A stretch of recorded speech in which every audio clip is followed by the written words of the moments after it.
influenced by the environment in which the child is growing up. And one such environment is from the family from which they are come. You can just imagine a child coming from a chemically dependent family.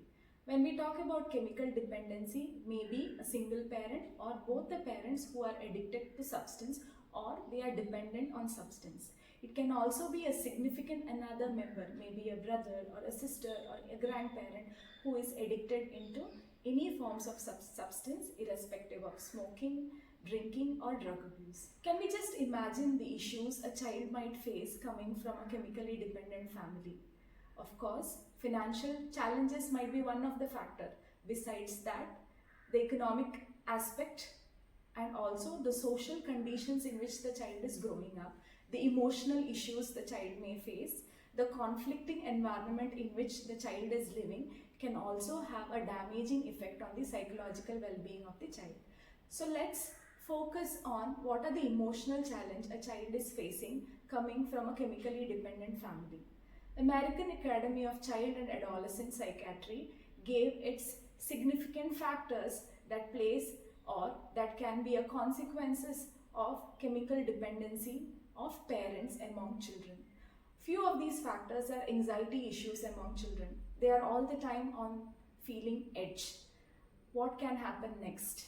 Or consistently worried about who will be abused in the family because of substance use. Another factor is embarrassment. They may be consistently feeling embarrassed to introduce their parents to their friends or significant other family members. The child can also consistently feel guilt. Am I responsible for my parents' addictions? Am I responsible for the conflicts that is taking place in the family? Am I responsible for the issues that are happening around me? So, anxiety, guilt and embarrassment are the three main emotional issues an individual will face. Besides this, the child may have difficulty in making friendship with their peer group with the fear that my family environment will be known to my friends. Confusion on making decisions, confusion in choosing friends, confusion in deciding on what to choose. Daily errands can be also confused by these children. Child can also have issues with anger. It can be internal issues or it can also be external expression of anger. Internal expression of anger can lead to self-harming behavior among children. It can also be relative anxiety issues. The child can also show related aggressions or verbal aggressions among self or towards others.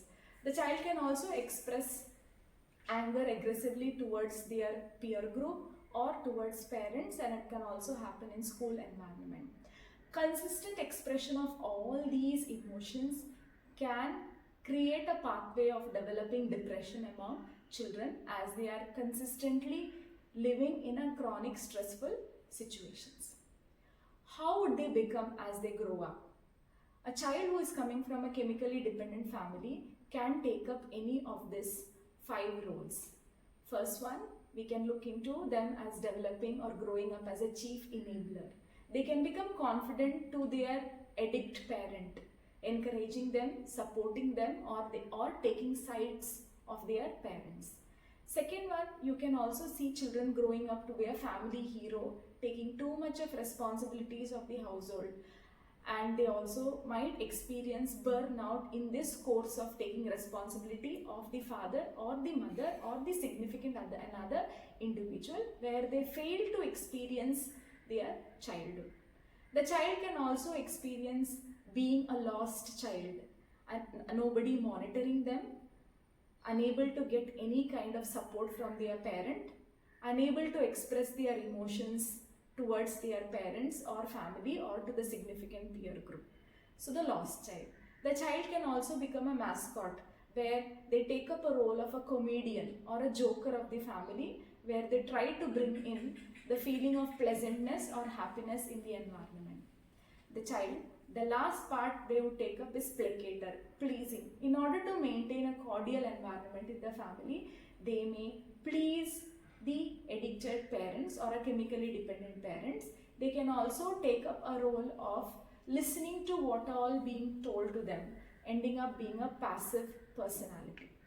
In course of these growth, or in course of um, taking up these emotional baggages within them, the child also learn unspoken rules of family. According to James and Gilliland, there are several unspoken rules which a child can develop as they are coming from a chemically dependent family. The first can be don't talk or don't have problems. The child may inbuilt or can develop an imprint within them saying that I am not supposed to talk about my problems to others. In course of this, they may end up suppressing their issues. They may also repress the challenges that they face.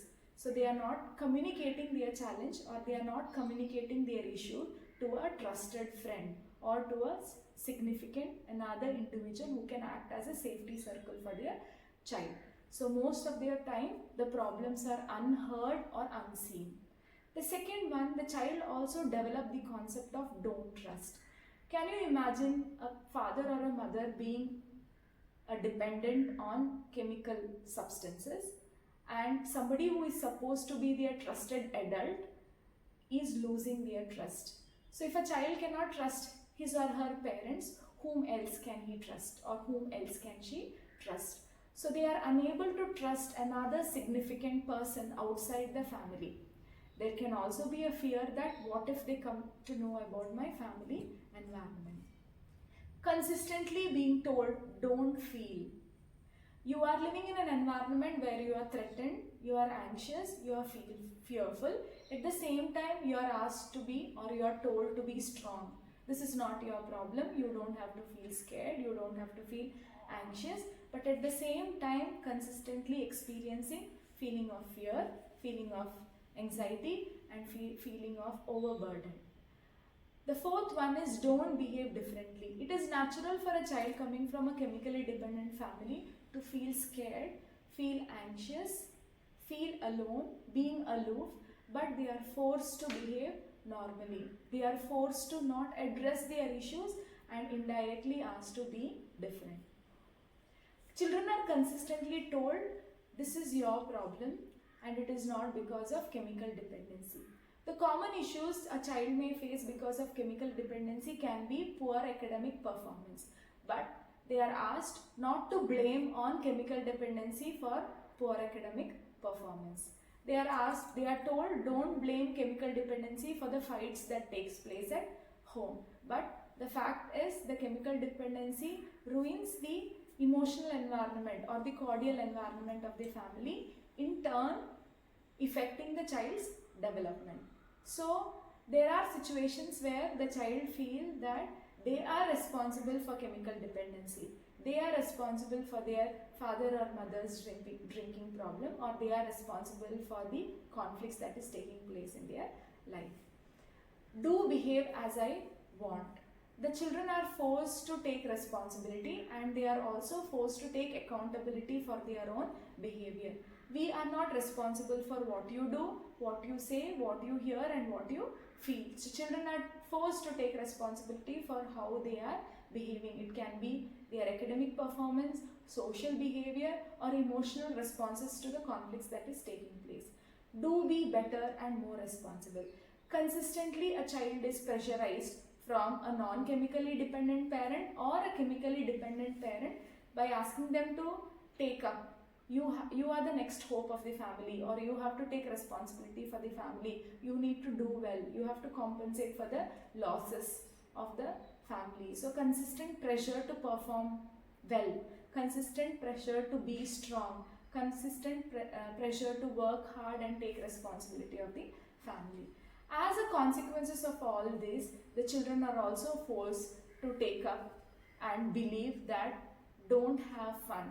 You are the only sole hope of the family. You need to take responsibility of it. And the concept of childhood, the concept of being a child in the family is taken away from them with the idea that I am not supposed to take fun.